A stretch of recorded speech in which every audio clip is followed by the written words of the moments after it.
Hey everyone, Caroline here. Happy Saturday. Just wanted to pop on here, check on how you're doing. I actually just finished my workout. I am over here. I want to stretch.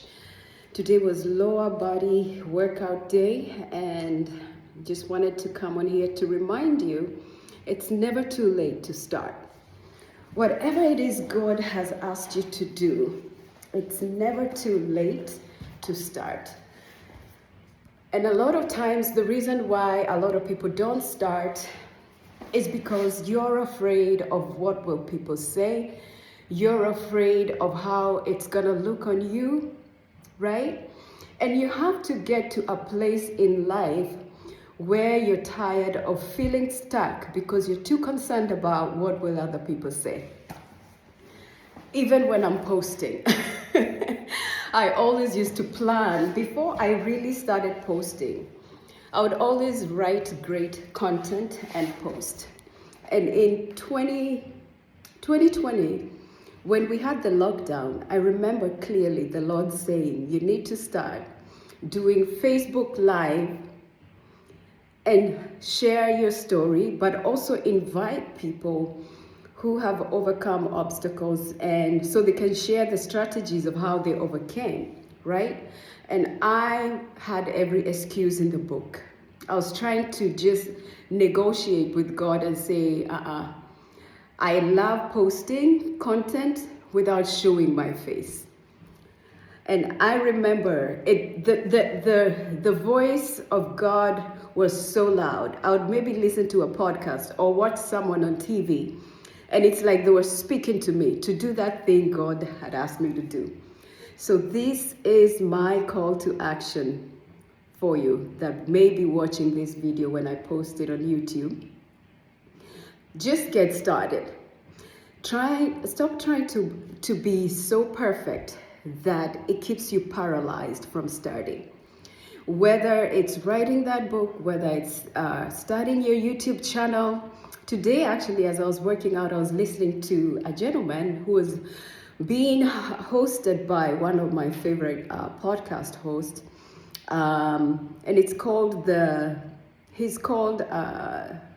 what's the name of the podcast? It's called The Department, but he uses THEDEPT, but it's called The Department, and the host is called Omar. But he had this gentleman on his podcast, and the gentleman started his YouTube channel at 52. And there's so many who've also started YouTube channel, whatever age it is. You have something to share. You have something to share, and don't underestimate the value that you can offer to someone who needs to hear your wealth of wisdom. But nonetheless, it stopped snowing. The sun is shining here in Texas. I'm grateful because I've been in the house the last couple of days. And I actually just needed to move my body. I worked out at home the last couple of days, but I actually love getting myself in an environment that will cause me to do what I need to do, especially when it comes to working out. And when I show up at the gym, it's a lot easier to give it my all. At home, I do work out at home, but it's not as intensive as when I'm at the gym. The other thing you've got to do, obviously, start that thing that God has asked you to do. Go get it. Go get it done by starting. It could be you need to start coming on Facebook Live or TikTok Live or what's the other? Instagram Live. Find a channel or a platform that you can be consistently, authentically show up, right? Don't try to speak like someone else. Just show up. Just be you, right? Just be you. There's someone who needs to hear your voice, and they may hear your story, and your story will inspire them or even break some chains in their lives. The other thing I wanted to say is also put yourself in environments where you will grow, because a lot of times we tend to love our comfort zone. We've heard a lot of people saying there's no growth that takes place in the comfort zone, and that's true. You will need to put yourself in environments that cause you to be stretched, right? And like here, I'm at the gym and I had a very great workout this morning, unlike one that I would do at home. Put yourself in environments of friendships that draw out the greatness in you, right? Then the other thing I also want you to know is that growth is part of life. God did not create you to stay stagnant or stay stunted. He will bring, sometimes challenges will come alongside your life to cause you to grow, but most importantly, to depend on His strength. And that's one of the things I have come to learn. Every challenge that I've gone through in life, I have actually drawn closer to God, but I have learned to seek His guidance and His direction, and to also really ask, what is this challenge trying to teach me? Because many times when we face challenges, we tend to run from them, or we tend to just, sweep them under the rug and assume just because we're not talking about them, they are not there. But as long as you don't face the challenge, it still remains, right? And many times you will find yourself going through the same challenge over and over, especially if you've not allowed the challenge to teach you the life lessons that you need to learn. And I hope this encourages you, but mostly provokes you in a good way to unleash your greatness. Because everyone has greatness inside of them. Everyone has greatness inside of them, and just because you have greatness, it doesn't mean you will not face things in life that will challenge you to unleash your greatness. You will never know how strong you are until you're faced with a situation that reveals the strength that God has placed in you.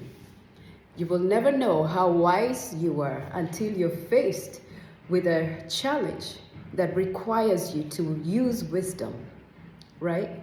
So you have greatness inside of you. Go get that thing done. Go get started. And at the same time I'm also challenging you, take care of your health. The things that God wants to do in your life, you have to be at the healthiest version of yourself. Because when you're not healthy, it affects the purpose that God wants to do in your life, and you're not able to do the amazing things He has for you. So take the time to not only move your body, but also make sure that the things that you're eating are nourishing your body and not, quote unquote, taking the life out of your body. Because there are a lot of foods that are nourishing, mostly nutrient-dense foods. Make sure that you're eating food that put in vitality and health in your body, not foods that take away health and vitality in your body. This Saturday, I just wanted to share those few words of wisdom. Maximize the day, and obviously prioritize self-care. And especially as women, we tend to really often give until by the time we're getting to ourselves, we have no energy left. But always start by taking care of yourself first. When we're flying in a plane, they always tell us, put on the oxygen. In case of anything, put on your oxygen mask first, and then you can help those around you. So I want you to be selfish in a good way. Take care of yourself. Learn to say no. Learn to be okay to put other things aside, but first take care of yourself. And that has been one of the biggest challenges for me, being a firstborn, being a nurse. But I have learned when I take care of myself first, and when I say no to other people, I'm able to really prioritize me. And I feel good about it. And I stopped feeling guilty when I would say no. Because there are many times I would say no and I'd be feeling so guilty. And I needed to address that issue of being a people pleasing person, right? So we have a lot of inner work to do, and that's okay. But most importantly, do that thing God has asked you to do, right? Then put yourself in environments that cause you to grow, and also prioritize self-care. Take care of yourself first, and be okay with saying no. Let me finish my stretching. Have a blessed Saturday and take care of yourself. Bye.